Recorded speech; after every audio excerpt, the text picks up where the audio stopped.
Nouvel exploit pour le film Black Widow, puisque selon un site de mode, il semblerait que les demandes de teinture rouge aient augmenté de plus de 160% depuis la sortie du film. C'est toujours fou de voir à quel point les films peuvent avoir des conséquences tout à fait réelles et insolites. Et on va voir si le premier volet de Kaamelott permet de booster les ventes d'Abat-Jour, vu qu'ils ont l'air de tous en porter un sur la tronche.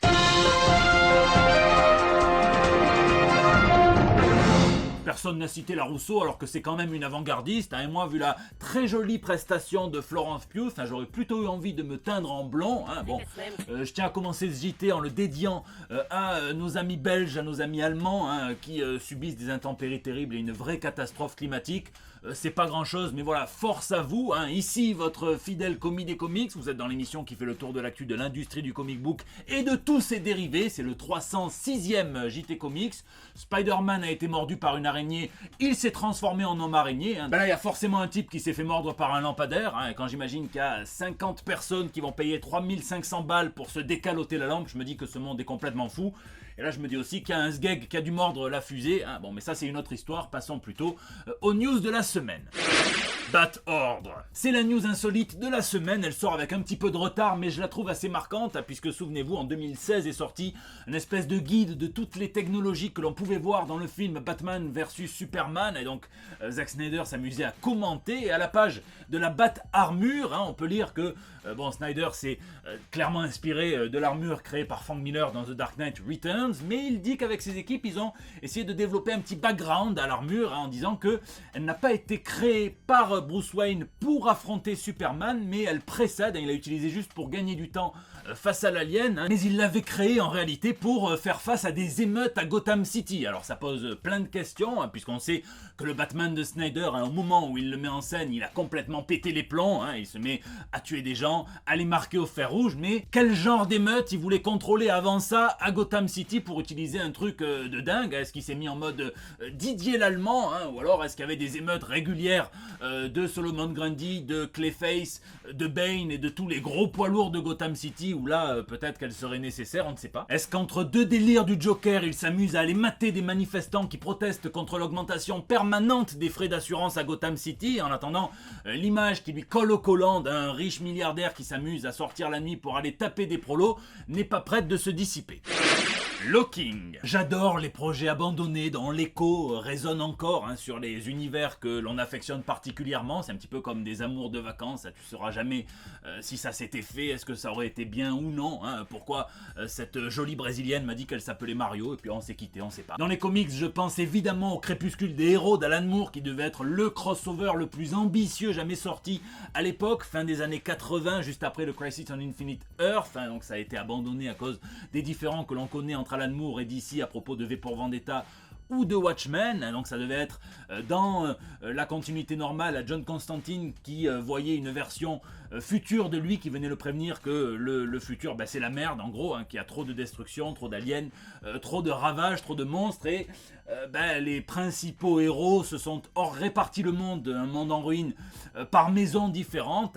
Vous avez la maison des L, vous avez la maison des Shazam, vous avez la maison des Green Lantern, il y a plein de maisons comme ça et c'est un petit peu un espèce de Game of Thrones de l'époque. Et on a aussi le fameux projet de 5G dont j'ai souvent parlé ici, le projet de l'ex-rédacteur en chef Dan Didio de chez DC qui souhaitait, avant d'être viré, donc de devoir abandonner son projet avec son poste, clarifier la continuité d'ici, mettre tout à plat, une continuité définitive, ce qui semble être une bonne idée, mais tout autant que de faire des photos de nus dans un massif de rosiers, ça finit toujours par partir en couille. Là apparemment Dan Didio déménage, donc il a posté une photo assez nette de cette frise chronologique en 5 générations, on a encore plus glané de nouvelles informations, puisqu'apparemment elle est coupée en deux, donc il s'apprête à la jeter. Est-ce que j'aurais fait ses poubelles si j'avais habité pas loin? Oui, très clairement, pour le récupérer et l'afficher comme ça dans mon petit décor. Il fait quelque chose qui peut sembler être un sacrilège pour ces franchises qui reposent sur des personnages qui ne doivent pas vieillir, qui veulent encore plus niquer la mort que Thanos à sa grande époque. Il donne des âges aux personnages et on a appris qu'en 2021, Bruce Wayne aurait eu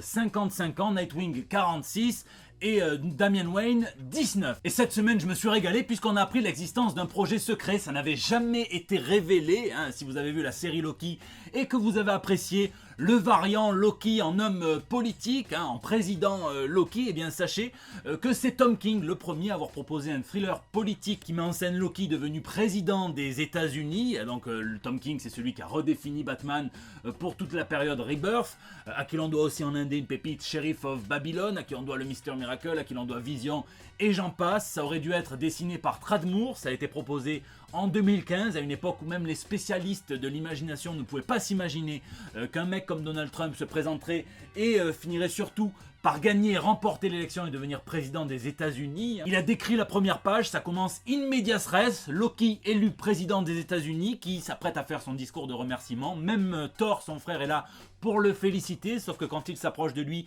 il lui glisse dans l'oreille « Tu n'es pas digne », ça bouleverse un petit peu Loki qui s'approche du pupitre et paf, ça n'a pas fait des chocs à pic, sauf s'ils ont fait une édition spéciale JFK, puisqu'on est sur un assassinat en bonne et due forme. Et puis tu tournes la page, on est 1 an plus tard, et après, bon, l'histoire commence. Ceux qui lisent en VO ont remarqué qu'il a peut-être réutilisé certains éléments de ce thriller politique dans sa série Rorschach qu'il est en train de faire actuellement. À l'époque, il terminait The Vision chez Marvel, il était reçu par Dan Didio qui lui disait « Je te propose la série Batman, mais il faut que tu signes un contrat d'exclusivité chez nous. » Et il s'est dit « Bon... » Il était pas trop chaud, puis il s'est dit merde, c'est quand même Batman, donc il y a eu que 3 numéros 1 de Batman en 80 ans, et je peux le redéfinir pour toute une époque, hein, donc il a volontiers accepté, il a fait un deal où il pouvait continuer au moins la Vision, mais plus rien d'autre. Marvel lui a filé $300 pour pouvoir exploiter son idée sans lui, il a accepté, c'est devenu la série qui est un petit peu différente, Votez Loki, et c'est devenu un variant sur Disney+, sacrée histoire.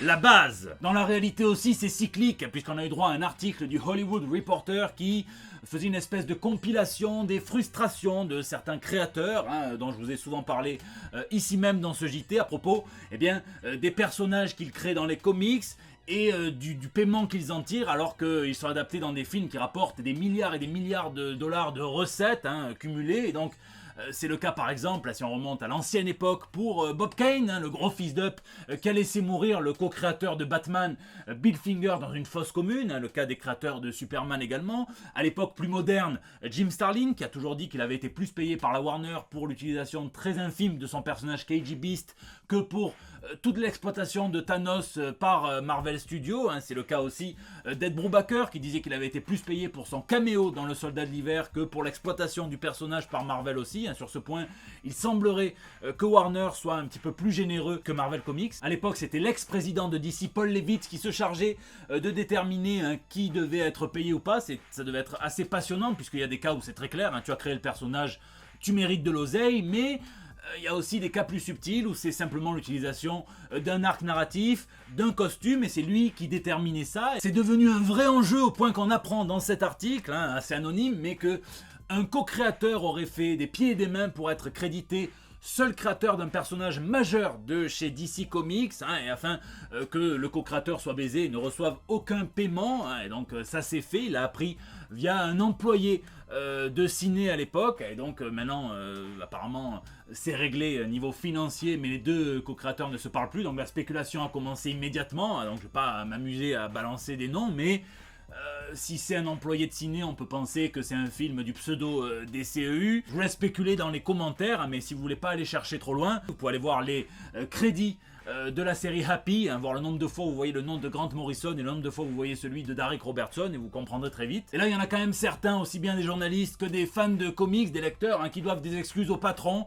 à tonton Alan Moore, qui lui avait déjà critiqué le comportement d'Hollywood envers les créateurs de comics, envers les créations qu'ils adaptaient, il y a bien longtemps, mais on le fait passer pour un vieux fou un petit peu ronchon qui s'amuse en plus à cracher dans la soupe, alors qu'il a refilé la soupe à ses co-créateurs, puisque je vous rappelle qu'il ne touche aucun royalty sur les films V pour Vendetta qu'il a refilé donc à David Lloyd, et Watchmen qu'il a refilé à Dave Gibbons. Encore une fois, c'est un sujet central, sachez que même si vous préférez les films aux comics, eh bien il n'y aurait jamais eu de Christopher Reeves, de Henry Cavill, si jamais il n'y avait pas eu de juifs immigrés américains qui avaient décidé de batailler pour créer le personnage de Superman, et puis déclencher tous les autres, et donc c'est essentiel. Et moi ça me fait de la peine quand je vois des paroles comme celle de l'excellent Joshua Dysart, scénariste, qui dit qu'à son époque, et même maintenant, hein, aucun créateur de comics n'a pu percer sans avoir soit deux boulots à la fois, soit le soutien d'un conjoint, d'un partenaire, d'une partenaire. Il pose la vraie question sociale, peut-on vivre de son travail quand on est créateur de comics? Et apparemment c'est toujours dur en 2021 dans tous les pays et dans toutes les professions artistiques. Je pense à nos créateurs français, donc je vais conclure en disant payons nos artistes. De quoi lire? Quelques news purement comics qui font plaisir. On a eu l'annonce d'une série body horror à la Carpenter pour Iron Man, donc avec son armure. Est-ce qu'il va avoir cette petite lampe qui lui sort du trou du cœur? Ça, je pense pas que le mien pourrait le supporter. En attendant, il semblerait que grâce au Darkhold, donc le livre de la magie la plus chaotique, eh bien, il soit prisonnier de cette armure. Ça a l'air intéressant. Et puis on a vu Chris Claremont qui s'amuse à teaser une nouvelle série Marvel en mode pendu, G-A-M-M-M-T, donc à moins qu'il écrive une série garnie, l'histoire d'un coup de filet, ou une série Garou, qui est une série qui te pique au vif, eh bien il semblerait qu'il soit tout simplement sur le mutant cajun préféré de tous les fans des X-Men, Gambit. Ça serait le numéro 3, et ça pourrait relancer les espoirs, à mon avis un petit peu vain, de tous les fans qui espèrent que le film de la Fox avec Channing Tatum se fera toujours. Espérez pas trop fort. Et chez DC, on a enfin compris comment Batman fait pour être dans quasiment tous les titres que sort l'éditeur tous les mois. En fait, il n'est pas tout seul, il y a un Batman l'imposteur. Ça sera une nouvelle série du DC Black Label et c'est l'équipe créative qui est très intéressante. Andrea Sorrentino, une valeur sûre qu'on connaît pour ses nombreux partenariats avec Jeff Lemire notamment, et surtout Mattson Tomlin qui est un des 3 co-scénaristes du prochain film The Batman avec Matt Reeves et Peter Craig. Ça sera au tout début de Batman, quand il commence à faire une vraie différence à Gotham City et que justement il y a un imposteur qui apparaît vêtu comme lui mais qui lui n'hésite pas à tuer des gens, à les fracasser au grand jour pour le nuire, et donc il va devoir démêler tout ça. Moi j'aime bien ce genre de porosité quand des scénaristes de films se mettent à écrire des comics. On a l'exemple de Sam Hamm qui est le co-scénariste du film de Tim Burton qui étend cet univers dans une série consacrée au Batman de 1989 qui est publiée actuellement. Et sinon chez DC, quand on veut ressusciter des gens ou bien qu'on a besoin de chair à canon, eh bien on fait appel à l'équivalent des boîtes d'intérim du style, puisqu'on fait appel soit aux zombies, soit aux vampires. Et ça sera le cas avec la Task Force Z, qui va voir notamment le retour de Bane dans l'univers d'ici, entre autres, ou bien la Justice League qui va devoir lutter contre des vampires. Ça fera plaisir à Robert Pattinson. Sinon, vous êtes tous invités aux 80 ans d'une femme merveilleuse. Non, je ne parle pas de Tante May, elle en a au moins le double, mais bien de Wonder Woman. Et d'ici, mais les petits plats dans les grands, puisqu'ils vont sortir pas moins de 12 titres consacrés à l'Amazon, avec des titres inédits et très attendus, comme l'histoire des Amazones par Kelly Sue DeConnick et Liam Sharp, avec des titres comme le Wonder Woman, une anthologie de 100 pages, le Wonder Woman 780, des titres plutôt réguliers, des titres d'anthologie, d'hommage, des titres pour plutôt des publics jeunes, young adultes, et des titres, des réimpressions, et aussi des titres qui mobilisent de nouvelles Amazones, les générations futures, Yara Flor ou Nubia. Et chez les indés, c'est l'héroïne Jennifer Blood qui revient. Elle a été co-créée par Garth Ennis, elle a été développée par Al Ewing, et là c'est Fred Van Lente et Vincenzo Federici qui vont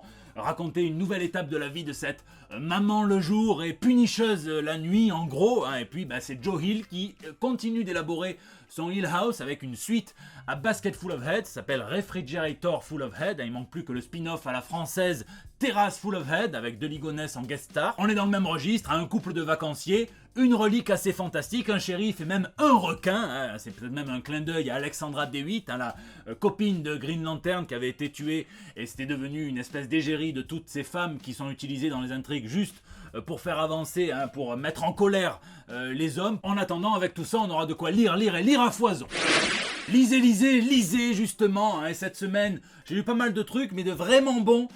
C'est ce qui me plaît beaucoup pour l'instant, je ne l'ai pas fini donc faut faire attention. C'est American Ronin par Monsieur Peter Milligan et un artiste qui s'appelle Ako. Ça raconte l'histoire d'un monde dans lequel les grandes corporations ont remplacé les gouvernements des démocraties modernes, et elles ont à leur solde des tueurs un petit peu perchés quand même des fois, puisqu'ils utilisent des procédés un petit peu perchés. Je vous en dis pas plus.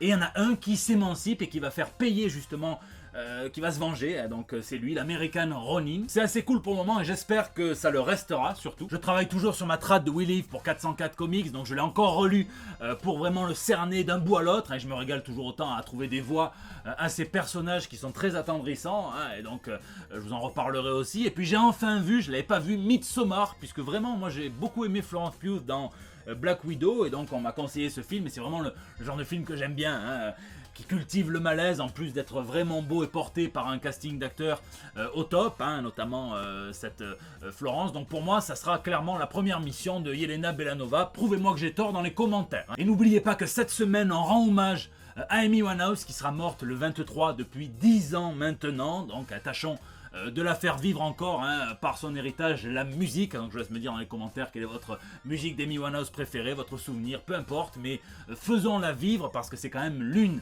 des meilleures. Je vous laisse me dire ce que vous lisez ou geekez dans les commentaires, puisque c'est la fin de ce JT. Merci d'être aussi nombreux à le suivre, même en cette période estivale, vous le voyez, j'ai clairement l'océan Atlantique qui me coule sur le front actuellement.